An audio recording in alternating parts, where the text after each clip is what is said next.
Asset finance from ABSA, going off the beaten track to find solutions. We continue with the 6th round of the ABSA Off-Road Championship in Limpopo. And up front of the specials, there was a change.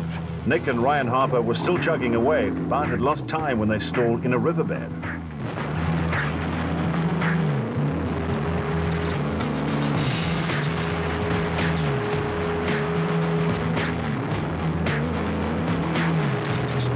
After the first hour, it was the Harper's teammates Berthold and Vermeulen who had taken the lead, while Corbett and Balzard started into second, relegating the Harpers to third.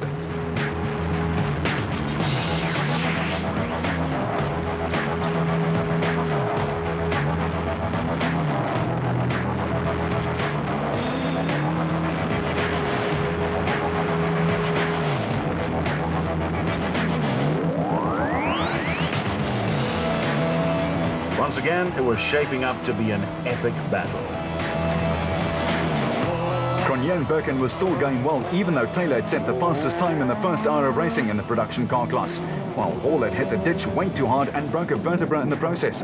Foss and Pitchford were looking for win number 4 of the current series, and they had gone into second spot, while Probler and Moore were menacingly poised. Mark Ferguson and Craig West gave Ford 2 in the top 10.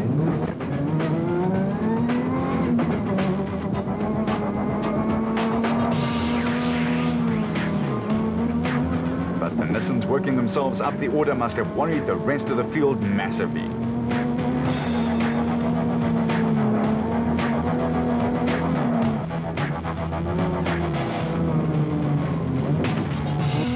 Taylor and 5-time production off-road titleist Houghton were having a great run, and the Toyota Challenge was looking right on track for a strong finish, but the designated service point was still a good hour and a half away.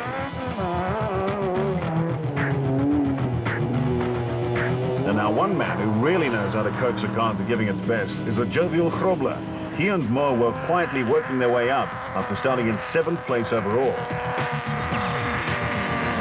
Rolled jovial he may be, but he's also one very determined character, looking for win number 25 in the series since the year 2001. That's 100 and plenty all the way. Corbett and Balzar really did seem to have the Century Properties Development Century 1 running well. The growing pains seemed to be behind them. Finally.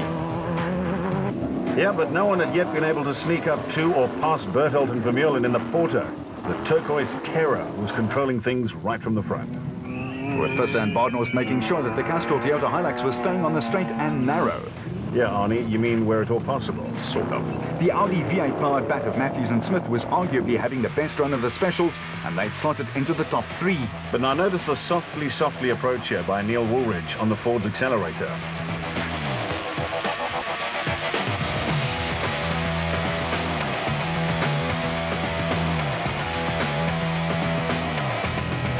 It's exactly with that type of steady driving that Neil and Kenny have brought it home in each one of the races so far this year. That's only 3,200 Ks of racing on it, you know? Not a long way, really. Reliable is a good word for this crew. With Boriawa and Rousseau finally also getting their car to be bankable, they have become a very serious threat for the championship. They were holding very little back at this stage. Foss was also letting it all hang out. The SA chap had dominated the first part of the season, winning 3 out of 4, but was backing a little in Limpopo. The dust was excessively tough to drive through, leaving little to no visibility, as the XL dealer team found out. Still, they were also making a big surge. The Barkhuisens adopted their steady-as-she-goes attitude, but they made a big mistake right here.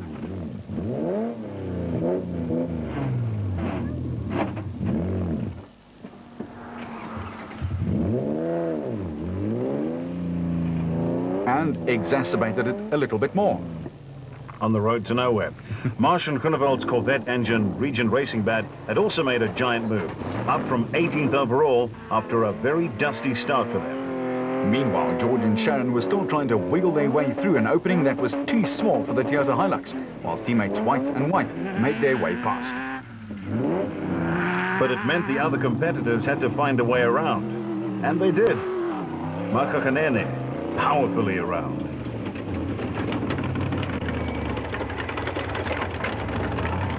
but it certainly looked like the end of the road for the bike agents. The Feltex boys appeared next and were enjoying a very good run on Loop 1 of the Limpopo 400. George needed more height. Ek dink hierdie rolbank is bietjie hoog vir die karre, maar vir die bakkies in elk geval. Dan lyk my die radkas of die klats het gaan ontstaan hier so. Dink nie ons gaan baie ver. The realities of off-road racing. It happens in a second, but it meant that all the SPs were moving up a place, including the Unifreight Ford of Fontonda and Guapa, into 10th place in fact. As the local radio station Capricorn FM was reporting, it was all happening out there. The Barkhuizen stablemates and Ruacon CEO Peter Ruthven and JD Boshoff came by. Not a pretty sight for the boss. Moore and Clarkson were making a spirited run, and they were looking good for a top 10 place after starting off 17th in the specials. By now the sun had crept out, but there was no wind to speak of, so the dust was billowing and hanging around. Whitehouse and Carlson making their own clouds. It was becoming a cloudless day though, but with a silver lining for championship leaders Cully and Quinton Silwalt, up from 31st after a dismal prologue. Pace aplenty. Hendrik Kraai was next, and his Keymax Properties bat was a good 4 minutes to the better in Class B, but that wasn't enough of a gap to relax at all. And in Class D, the leaders, as they were from the start, the Zermattens, who were also just a few minutes ahead of their pursuers.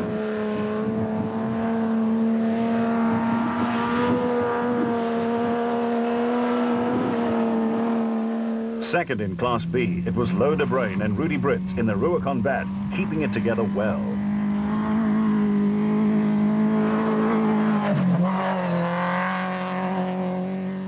And in Class B, it was the brothers Johan and Etienne Besaidnout in their bat, but the race was certainly on here.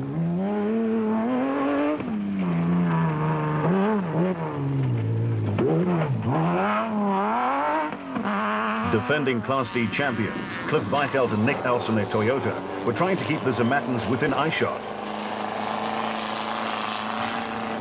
And at the same time working on maintaining a gap over this husband and wife pairing, Ramon and Maurette Besaidnout in their Toyota Hilux. In Class D, the gloves were off. They certainly were, and in the Class E battle for supremacy, Dion Fenter and Ian Palmer were setting the pace, but only had a few minutes to spare over the chasers.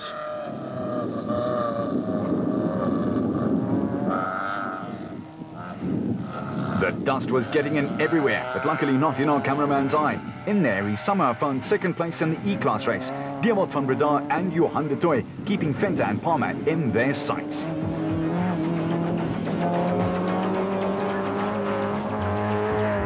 After almost 160 kilometers of racing on the first loop, Forsen Pitchford had gone from 7th to 1st with a blistering drive, while Grobler and Moore were also looking menacing. And in the specials, it was indeed a special effort from Bariawa and Rousseau, from 6th to 2nd in the most difficult passing conditions imaginable. The Harpers had stalled in a deep riverbed but had recovered to 3rd place. And at the DSP, there was just 15 minutes for refuel, repair and remove it. A tired-looking Taylor had to cut the Toyota some slack on the way into DSP. How's it going, Anthony? That's going well. We've got a bit of an overheating problem now the last 10k. It's hard to back it off a bit. But yeah, so far so good. I'm enjoying the route. It's nice. It's well marked. Let's just bring it home now. Well behaving so far? Yeah, it's behaving very well. I must say the guys have done a superb job prepping it. No problems. Robin's doing an excellent job as well in the nav side. And yeah, let's just get it home and with the 1-2 finish. And Grobler had dust coming out of his ears. Nee, alright, dankie man. Ons net verwoed stof gehad. Maar ons gaan lekker. Hulle het ons bietjie lank opgehou. Ons het seker maklik 2 minute of so verloor agter die ouens omdat ons kort in die stof was. Die wind het so hier en daar gehelp en so aan, maar dit gaan goed sover. Die kar is in een stuk, hy loop baie lekker en ja, ons het nog lekker amper 200 km om te gaan. So baie kan gebeur. Ons gaan maar net kyk wat gebeur vorentoe. Berthold and Vermeulen appeared next, 4 minutes to the better, and ready to take on refreshments for them and the car. The Harpers were ready to step into the breach one more time. Yeah, it's been good fun. We've had an interesting time out there. Andre is just telling me all the time, easy, keep it straight, easy, keep it straight. I said to him like this, I don't know if we'll win Class B. We seem to be 4 minutes ahead of the next Class A car, so we're just going to try and do the same thing again next lap. Is it tough out there? It's very tough out there. It's very tight, it's rough, it's treacherous, well marked, well organized event, but it is definitely a tough event, and for the guys to bring it home later is going to be a challenge. The Ford squad were effective in the pits area. They had to try and find a misfire, which had occurred about halfway through the first loop. It's been fine. We just got we were after the riverbed, we had a bad misfire. We had to stop for a while to try and sort it out, but it came right on its own, but we lost probably about 8 minutes, I think. Some of the steeds came limping home, while others had virtually no repairs necessary.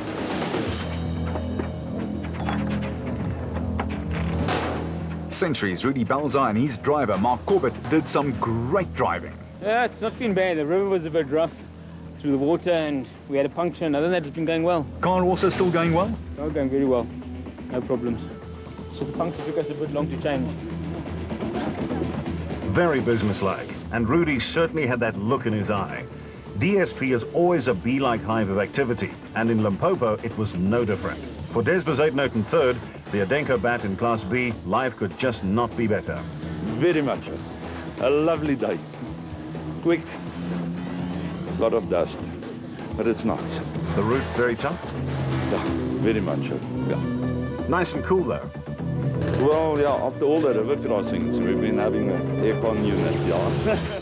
Vehicle and asset finance from ABSA. Overcoming all finance from ABSA. Overcoming all obstacles. Well, without contradicting our sponsors, not always. This was a bridge too far, and the cavalry was called in to do the necessary rescue. It was a race of attrition, as at this stage, almost 40% of the competitors were forced to quit. Out on the road, Cronje and Birkin had started off like a house on fire after DSP, and were launching an attack for the podium. Their stablemate Taylor was leading after the first loop, but didn't start the second one due to mechanical failure.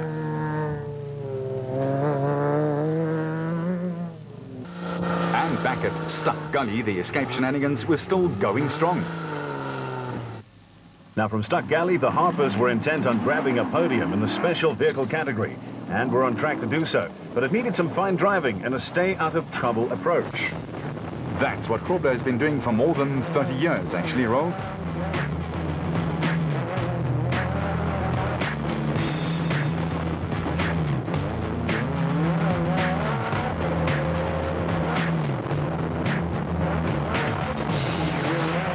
The Nissan team were looking for win number 4, and that's in a row, as well as their 49th victory in 62 races since 2001.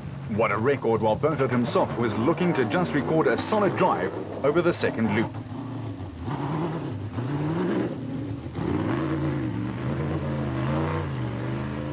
Force and Pitchford were trying to rescue their bad prologue and to make some good progress. And that they certainly were doing. Variawa was racing well in second place after stating at the start that they only wanted a podium, and if a win came, it would be a bonus. Yeah, I'm sure they didn't want to win. In third in the special vehicle class, it was still Corbett and Balzar who were ultra steady. Not flashy, just effective and quick.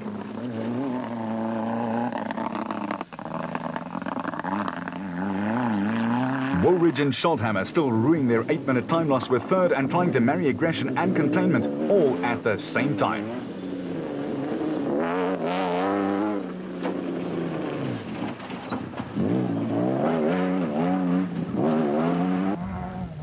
The Mickerin XL dealer team, the De Bruins, had zoomed up the standings from 9th to 4th and still climbing. And they were making the lads in front of them just a bit nervous.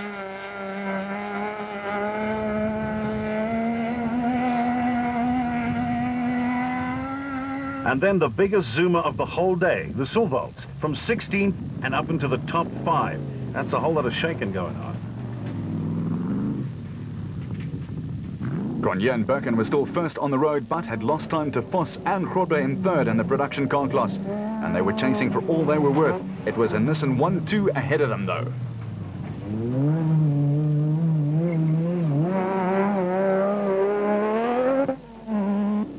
Berthold and Vermeulen slotted into 5th, but followed closely by Variawa and Rousseau in that big porter of theirs.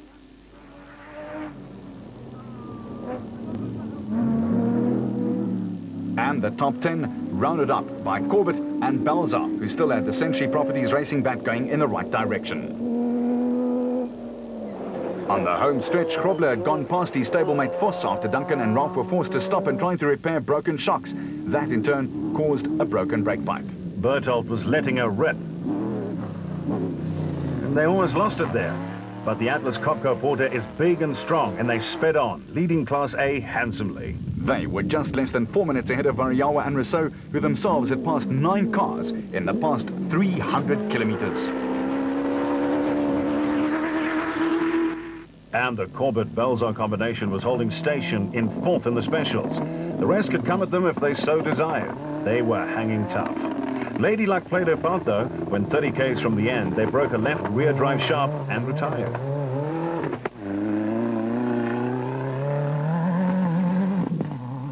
The big blue and white oval is always a big favourite brand out there, and Woolridge and Schulthammer delighted the fans with an excellent drive into 3rd in the production vehicle battle. But their rear mirrors were starting to fill with this picture. The De Bruynes were on the charge, on the 2nd lap, from 20th overall and slapping it into 3rd overall. Matthews and Smith had also got stuck in a riverbed, but extricated themselves and were into the top 10 as well. Voss had lost a whole 18 minutes, but was still giving it stick. Hoping and praying to salvage some points, no doubt. With a rather clean-looking Regent racing bat in the hands of Marsh and Groenewald, 6th in Class A. The Class P lead had not changed hands, and the brothers White were back in control and having their best run of the year. Another team that bided their time was the Sulvolds, the biggest movers and groovers of the Limpopo 400. From 31st overall into the top 10, and also still overtaking like mad. Another big upset of the day, the unheralded John Moore and Tom Klaassen. A huge surge saw them go from 15th in class to 5th, and eager for a lot more. Speaking of eager, Tomset and Haviland were also in on the giant killing act. The Toyota was holding up, and they were too. Into 6th place they went.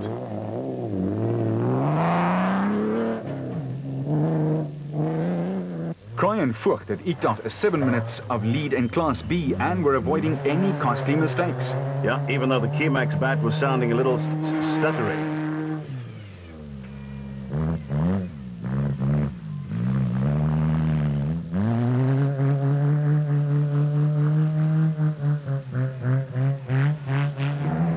Chris Visser and Jaapie Badenhorst taking 7th in the SP class, racing with a cracked windscreen, courtesy of an overhanging branch that leapt into their path.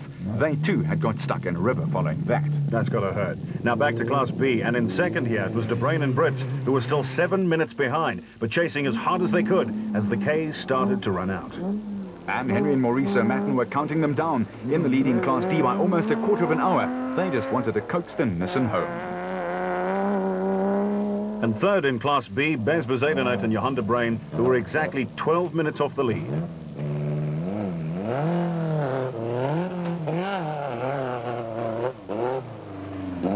And some parts of the course really needed you to concentrate on the technical stuff. Van Tonda and co-driver Guapo were setting up the Unifreight Ford for a fine 8th place in the SP class.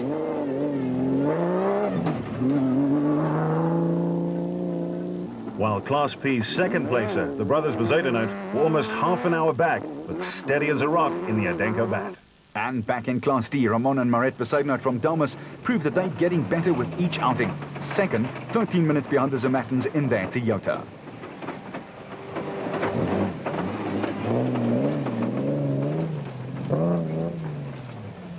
And the leaders in Class E, Fenter and Palmer, had outlasted all comers in their 4x4 Mega World entry to win in 7 hours and 2 minutes.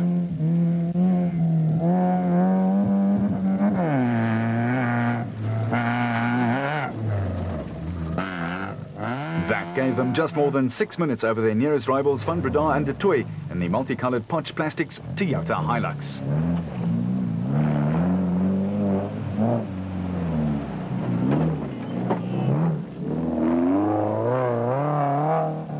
Mark Ferguson and Craig West had to take an enforced stop and repair, but they got it going to take 12th in the SP class. Even though it didn't look like it right here. And in Class E, there was a third place waiting for Jannie Visser and Joks Leroux, who have been having a fine 2008 season.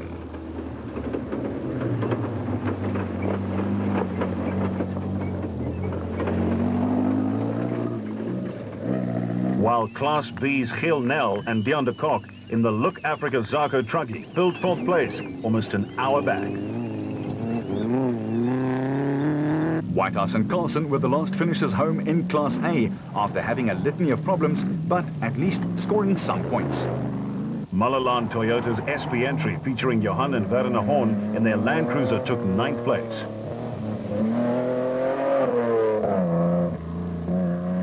With Ferreira and Kotze taking 10th in a second Land Cruiser, more than 2 hours in arrears.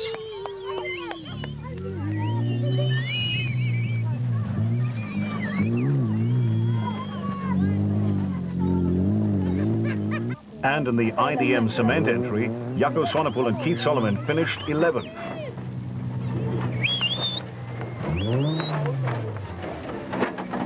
The local encouragement was appreciated by all.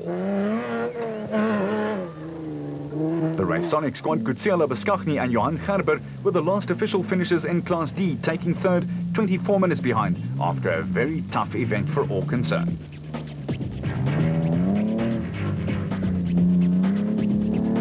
The checkered flag, though, was waiting to be waved first, with the Nissan of Hannes Grobler and Johan Moore.